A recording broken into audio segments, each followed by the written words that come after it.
වතුර අපිට කන්න බොන්න නාන්න කෑම හදන්න රෙදි හොදන්න වගේ හැම දෙයකටම එදිනෙදා ජීවිතයේ වතුර භාවිතා කරනවා. ඒත් අපිට මේ රෙදි හොදන්න කන්න නාන්න වගේ දේවල් වලට විතරද වතුර අවශ්‍ය වෙන්නේ නෑ. අපි අද කතා කරමු වතුර වල තියෙන බෙනිෆිට්ස් සහ වතුර පාවිච්චි වෙන තවත් දේවල් ගැන.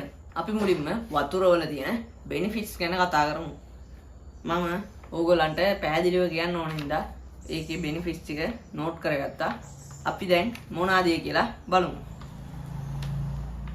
ශරීරයේ උෂ්ණත්වය පහළ දැමීම. උෂ්ණත්වය පහළ දැමීම කියන්නේ වතුර ශරීරයේ උෂ්ණත්වය කියන්නේ අපේ ඇතුලේ ඇඟ ඇතුලේ නිෂ්පාදනය වෙන කාබන් ඩයොක්සයිඩ්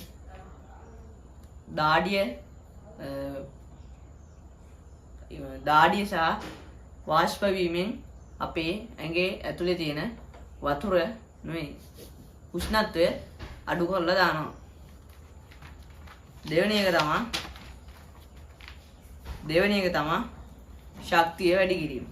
අපිට දැන් වතුර නැති වුණාම දැන් අපිට ස්පෝර්ට් මීටර්ස් වලට වතුර නැති වුණා ඉන්න බෑනේ. ඒ වගේ තමයි වතුර වලින් අපිට ශක්තිය වැඩි වීමක් වෙනවා. 3 පෝෂ්‍ය පදාර්ථ ඇඟ පුරා ට්‍රාන්ස්පෝර්ට් කිරීම. ඒ කියන්නේ දැන් අපි කන නියුට්‍රියන්ට්ස් පෝෂක පදාර්ථ අපේ ඇඟ හරහා යවන්නේ බ්ලඩ් වලින්. බ්ලඩ් කියන්නේ ලේ වලින්. ලේ වල වතුර විශාල ප්‍රමාණයක් තියෙනවා. ඒවෙන් තමයි නියුට්‍රියන්ට්ස් එහෙම පෝෂක පදාර්ථ ඇඟ පුරා ගමන් කරවන්නේ. 3 තමයි අපේ ඇඟේ සන්ධි ශක්තිමත් වෙනවා.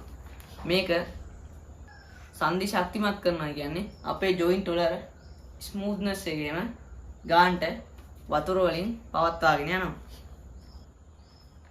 ක්‍රියාශීලීත්වය වැඩි වෙනවා. අපේ ඇඟේ වතුර විවාහම් මහන්සි අඩු වෙනවා කියවනේ. මහන්සි අඩු වුණාම අපේ මොළයේ ක්‍රියාකාරීත්වය වැඩි වෙනවා.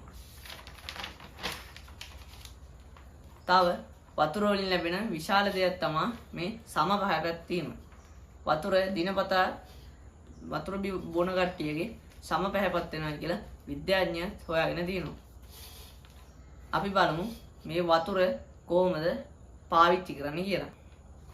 ගැහැණු කෙනෙක් දවසට වතුර ලීටර් 2.1ක් පමණ අනිවාර්යෙන් නෙමෙයි බිය යුතුයි. පිරිමි ලීටර් 2.6ක් බොන්න ඕනි. ඒක නීතියක් නෙමෙයි අපිට ඕන තරමක් බොන්න පුළුවන්. එනකොට ශරීරයේ අර අවශ්‍ය ප්‍රමාණය තමයි ගැහැණු කට්ටියට ලීටර් 2.1ක් සහ පිරිමි කට්ටියට ලීටර් 2.6ක්. ඔයාගේ වතුර නැති වුණොත් එහෙම වාගේ ඇඟේ කායික දුර්වලතාවයක් වෙනවා සහ අපිට කායික දුර්වලතාවයක් වෙනවා සහ අපි ඩිහයිඩ්‍රේට් වෙනවා.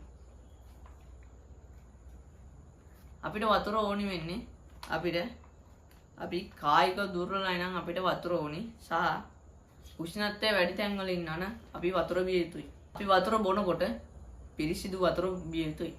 පිරිසිදු කරගන්න ෆිල්ටර් කරන්න පුළුවන්, උණු කරලා නිවලා බොන්න පුළුවන් සහ උල්පත් ජලය බොන්න පුළුවන්.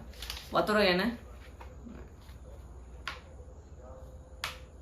මේ වගේ වැදගත් වීඩියෝ ගොඩක් ඉස්සරහට එනවා.